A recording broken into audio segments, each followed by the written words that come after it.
So in this video we are going to be continuing to take a look at a scenario where civilization starts over. We are now on episode 67 of the series, and in the last episode we saw quite a few pretty important things take place, including a huge war down here in Africa, aka the Second Congo War. We saw the expansion of alliances, we also saw a couple of civil wars here and there. But if you guys do go ahead and end up enjoying this episode, please do be sure to like and subscribe. And without further ado, let's get into it. Now, not wasting any time, there is going to be something I need to get to straight away, and that is the radiation. We are now in the year 2010, and World War III ended in 1994, so radiation has had about 16 years of kind of being around here, and it's finally about fully dissipated. Now, just for a little bit of detail, I am going to keep the bomb blast here, so if we ever kind of want to look here in the future, we can kind of see where some damage might have been. But for the most part, a lot of the radiation is dissipated. Now, while I'm sure in some areas, like especially Southeast Asia, cancer rates are probably still a bit higher, for the most part, the world is a lot better in that regard, so that is a pretty good event to see. Next up, and this is kind of a little bit of a continuation of things we've seen recently, we are going to be moving over to the Gujarat invasion of the Purple Indian country. In this episode, it's going to be a little bit different. As we see the Gujrats continue to make some progress, they also continue putting people in this pocket. If the Indians refuse to convert to the Gujarati ethnicity / religion or whatever, they deport them into here. And that is continuing. We also see more of the Gujarati people at this point continue to move back into their country, and at this point, basically all of the country is now Gujarati ethnicity once again. However, at this point, there is a pretty interesting dynamic in the war, and that is we're actually going to be seeing some countries come to the aid of the Purple Indian country. And the countries we see come to the aid of the Purple Indian country are going to be the Chinese Economical Alliance members in India, and that includes Central India and Odisha. These two countries do not like what is going on over here. They see these guys as their own people, and they want to support them. So we have foreign aid coming in and flowing into this purple country against the Gujrats. Now, this actually causes a pretty big chunk of tensions diplomatically, because what we're seeing here is China authorizing members of their economical alliance to support a country who is fighting against Egypt's ally, of course being the Gujarat country. And of course, Egypt and the Gujrats are in an alliance, that being the Arrow Alliance, so they are now kind of in a sort of proxy war with each other.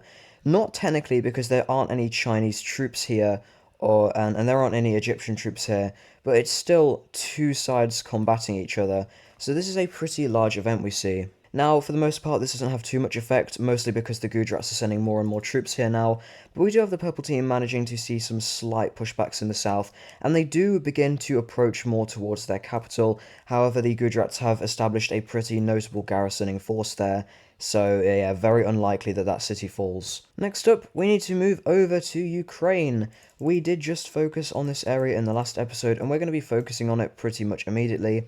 As with the central Ukrainian country now stabilizing themselves, they're going to be doing something that they wanted to do during the war, but they didn't really know if they were kind of strong enough to, and that is they are going to be invading the red Belarusian sort of country. I actually don't know where this is. This is kind of like southern Belarus. I think uh, it might be in Ukraine. I'm not too sure, but either way, they are going to be invading this country. This guy broke away as its own separate ethno-state in the last episode, and they didn't want to invade it during the actual war because they feared that Carpathia might get involved. However, now that they're kind of stabilized and strong enough, this country is now stronger than Carpathia. Now they know they're able to without facing any consequences, so they just go in, quickly invade it, and in this peace treaty, they are going to be fully annexing this country just like so. So yeah, that country was very short-lived. But now we need to move over to the Americas, because something is going to be happening over here. Taking a look at our stability layer, you may notice something about one country that isn't very true for the rest of these guys, and that is that the Mayans are in the red stability. In fact, they are the only country who is in the red stability. In fact, they're also, bar one, the only country who isn't above a yellow stability. Of course, that's these guys, they have their own issues, which I won't be talking about yet. But yeah, these guys are extremely unstable, and we see them officially cross over from red to dark red stability. This signifies they are actively collapsing. Now, a few reasons for this collapse is they just got out of that huge war with the NAFB, and they got absolutely blasted in that war. They also lost a huge chunk of their population and land, and we have many groups in this country beginning to rise up, and they want to overthrow the government of the Mayans. However, this civil war, despite being a long-awaited one in terms of kind of the freedom fighters over here, is not going to be lasting very long, and that is because we have Mexico taking big advantage of this civil war to once again move in and invade the Mayan country. This is kind of a little bit scummy because these guys did just fight each other, and these guys are already coming back in to fight them again now that they're in a weakened state.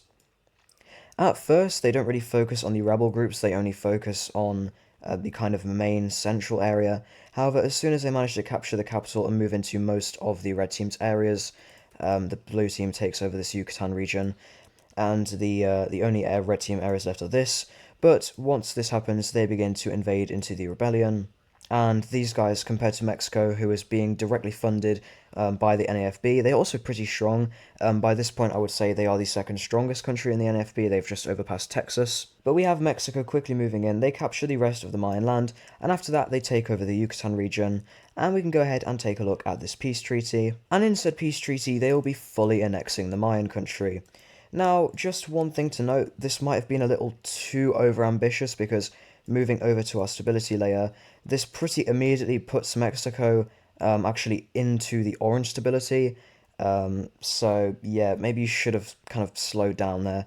But either way, that is what we are going to go ahead and see over here in the Americas. Next up, we will be moving over here to Europe because the Dutch are going to be continuing their expansion. Over the course of the last few episodes, the Dutch have been kind of going crazy. They, in World War III, they obviously joined in and kind of helped the Egyptians defeat the USB, and they used their nukes to do that as well. They then also went after France, and then the Geneva country, and now they're going to be going after Poland. However, they're going to be doing it in a little bit of a different way, and this is kind of a very similar thing they did to Geneva. Basically, they're going to be saying, yo, we have a claim over a part of your land. Either you give the land to us, or we invade and take more land than that. The only reason we're doing this is because we don't want to keep on... and also, this stuff I'm about to say, this isn't something they publicly say. The reason we're not continuing to do invasions is because we don't want the people to turn against us and think we're just funding aggressive foreign wars. So, you know, we're just being more peaceful.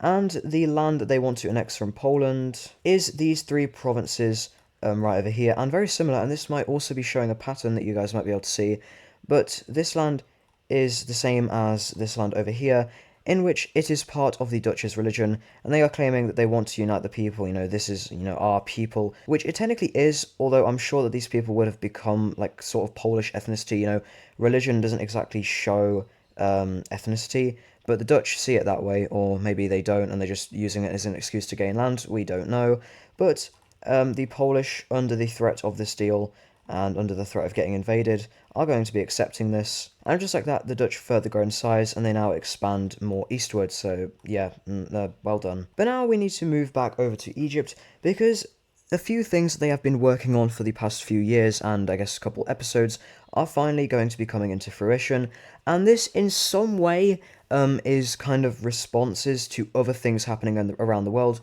but it's also kind of what they see as a way to strengthen them. And they are going to be doing stuff both military and economically. First of all, moving over to the Arrow Alliance, we see the Arrow Alliance gain a new member, and this new member is a country that had actually been working with Egypt for a while. They also worked with Egypt during World War III, and that country is going to be Pakistan. Pakistan is a pretty decent ally. They are a pretty good ally of the Gujrats, and more so in the modern time, they are a pretty good ally of Egypt. So they are going to go ahead and join in on the Arrow Alliance, just like so. But now, moving over to the Economical Alliances layer, we have something happening that is kind of a little overdue, I'm not going to lie. I probably should have done this a few episodes ago. But we have Egypt forming up an Economical Alliance, and pretty immediately it's realized this is a direct competitor with Chinese. And it's pretty early on realized that this is a direct competition with China's economical alliance. And also, it works a little bit differently. Unlike China's economical alliance, which is kind of just deal-based, this is an actual currency-based alliance. If you join this alliance, you have to take on Egypt's currency. So, say hello to the 3-point star economical alliance. this thing, the reason it's kind of only just happened now, even though Egypt's kind of been thinking of doing this, is because they've kind of been setting up, establishing other countries with their currency, which is something they haven't done before, so they want to make sure it's right. And immediately, the first countries that we are going to go ahead and see join in on this alliance are going to be some pretty obvious ones, and this is, of course, kind of Egypt's closest allies. And these countries are going to be Mesopotamia, a very long-term ally of Egypt. The Chad country, another very long-term ally of Egypt, some would consider it to be their closest ally. And then we also have Qatar and their puppet states and their other puppet states that's kind of not an official puppet state. So yeah, this is going to be the foundations of this brand new alliance, and it's actually a pretty big one. Oh yeah, also Sudan's in it, but that's only because they're a puppet state of Chad. But yeah, this is what we see here. And while not kind of being too big now, Egypt definitely plans on expanding this massively. And also, they already have a lot of deals with this alliance, and Egypt begins planning on merging these two alliances, which isn't too implausible, especially when you consider that this is also a currency-based alliance, so you can kind of swap this currency out for this one all in one go instead of each individual member having to do it. So that is definitely something that Egypt and Morocco are working towards. Remember, Egypt and Morocco are pretty close allies. I know I haven't really stated it that much, but yeah, these two are very friendly with each other. But yeah, so we'll have to see what China may think of that. Now, I'm sure they probably wouldn't really mind. This doesn't affect them, to be honest. But, you know, they kind of don't really like how it looks like Egypt is trying to compete with them. That's definitely something that they don't want. Actually, staying with China, there is something I probably should mention, and that is that they are actually having some rising tensions with a nearby country, and that country is actually going to be Korea. Now, the reason that they have rising tensions with Korea is over the course of history, well, Korea and China have kind of been enemies. In fact, even going all the way back to the foundation of Korea, the Korean country was established by oppressed people living in China wanting to leave and form their own state. And this has kind of led, and I'm going to show this with the religion layer, these people here, and this has kind of led to it never being any friendly relations with these two in history. I would probably say the only time that they may have ever had good relations was kind of like the Baikalian times and that sort of area. Before World War One, they were in opposing alliances, and then after World War One, they fought each other in the Sino-Indian War, and then they also took this port, and that is kind of the root of these tensions. China does not like how much influence Korea has, like, right on their doorstep. For instance, if we take a look at the territorial waters layer, Korea is really kind of imposing themselves in the Yellow Sea and this sort of area. They obviously have this port here, but they also have all of these waters, and China doesn't really like how surrounded they are. And we begin to see Chinese diplomats begin to pressure Korea to give this land up. Now, one reason they are doing this is because when this was given to Korea in the Sino-Indian War Peace Treaty, it was supposed to be on a lease for 100 years. And that war was in the probably the early 1920s, maybe late 1910s, and as you may know, we are now in the year 2011, and we are coming up very close to the end of that lease, and it's not looking at all like Korea is willing to give that back. So yeah, China is not really too happy with this situation here. I'll have to see if this leads to anything. Next up, we are going to be moving back over to the Americas, in fact, and even still, kind of what we were looking at earlier, it's going to be continuing to focus on stuff that the NAFB is doing, but this time it's going to be in South America, as we have the brand new NAFB ally being the, I guess I could call this Bolivia, but then I don't really know what I'd call this country. How about I just call it Peru, and there won't be any dispute over that name in just a second, and we will see exactly why, and that is because the Peruvians are going to be invading the pink team. We have them quickly crossing in, and the people are very much in support of this war. As you may know, these guys are the exact same religion. This whole area, the red team, blue team, and pink team, was all colonized under China, and a huge aspect of the fascist government in this country is like, yeah, we're going to reunite all of our once former united lands, and you're going to be happy. And we're also going to oppress you, but we're not going to tell you that. But yeah, so that is why they are going to war here, and it goes very well.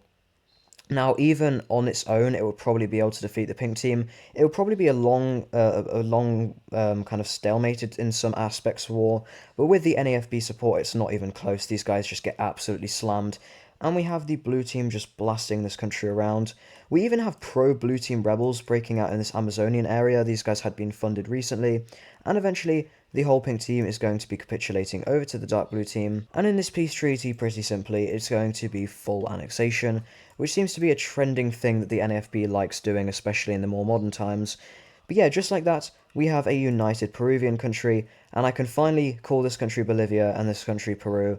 Hooray. But now, and this is going to be the final map event of this video actually, there is going to be a pretty big event happening. Now, while it's not too big on the whole kind of global and geopolitical stage, it is still a very kind of important event and very big event in terms of the lore of this series, and that is because we are going to be seeing a brand new country going ahead and forming up, and this country, while I have not mentioned it, has actually been a long time coming, and this country forming has actually been a plan for quite a while now. And to see, we need to move over to the Iberian Peninsula, as after being allies and having the same currency, same, people, same ethnicity, same religion, finally, after a lot of planning and preparation, we have Galicia, Pyrenesia, and Valencia officially uniting to form the Iberian Union. This is a brand new country, and as a brand new country, it is an absolute powerhouse. Already combined, Pyrenesia and Galicia are extremely strong. They are in the top 10. But with Valencia as well, and them having their influence in the Mediterranean, this forms an absolutely ginormous country. It's not absolutely ginormous, but it's very big, one of the bigger European states, and this country is definitely nothing to mess with.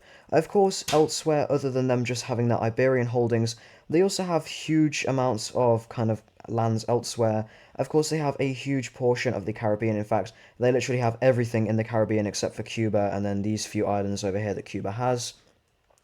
They have a bunch of islands all around the Atlantic and even in the Indian Ocean. They have the Falklands, they have these guys over here, and then they have this island on the coast of Nigeria. And this country forming actually overtakes countries in the power rankings, as these were the previous power rankings. And Galicia and Pyrenesia, they don't exist anymore. I'm actually going to do updated power rankings in a sec.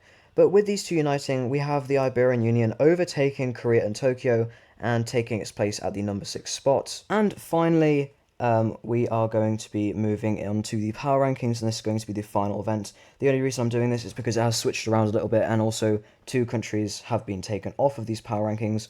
So, without further ado, let's go ahead and take a look at the episode 6-7 power rankings. So, at number 1, of course, is Egypt, still at number 1, although I just do want to say, that gap between China is closing. At this point, China is getting extremely close to overtaking Egypt. I also do want to say, in terms of economy, China has already overtaken Egypt. The aspects that Egypt still has above China, which is making them stronger, is they have a stronger overall military. They also have they are just barely more technologically advanced as well. So yeah, that is another reason why they are above China here. And obviously, like I've just been saying, China is at number 2. Why did I write number 3? At number 3 is Indonesia. Still, nothing has changed at this point. And at number 4, it's going to be Ohio. Once again, nothing changed. Number 5, the Dutch. And now, after number 5, this is going to be the bit where it actually starts changing. To be honest, I wouldn't expect this stuff up here to change because all of these guys are very strong and they have no reason to lose any of that strength. So at number 6 is the brand new Iberian Union. At number 7 is going to be Tokyo. At number 8 is going to be South Africa. At number 9 is going to be Korea. And at number 10, actually taking a pretty big leap up from when they previously were, is going to be Morocco. Morocco has kind of been working on their economical stuff kind of recently, and this has really helped out. So yeah, these are going to be the brand new top 10 power rankings, and if you guys want a kind of scope on time in terms of the year, we're probably in the year 2012 now, maybe mid to late 2012, maybe October 2012, sort of that time. So yeah, these are the brand new power rankings, also Mayan Civil War in 2012 based. And that is actually going to be it for this episode. I really hope you guys did enjoy. If you did, please do be sure to go ahead and like and subscribe, and I will see you in the next episode.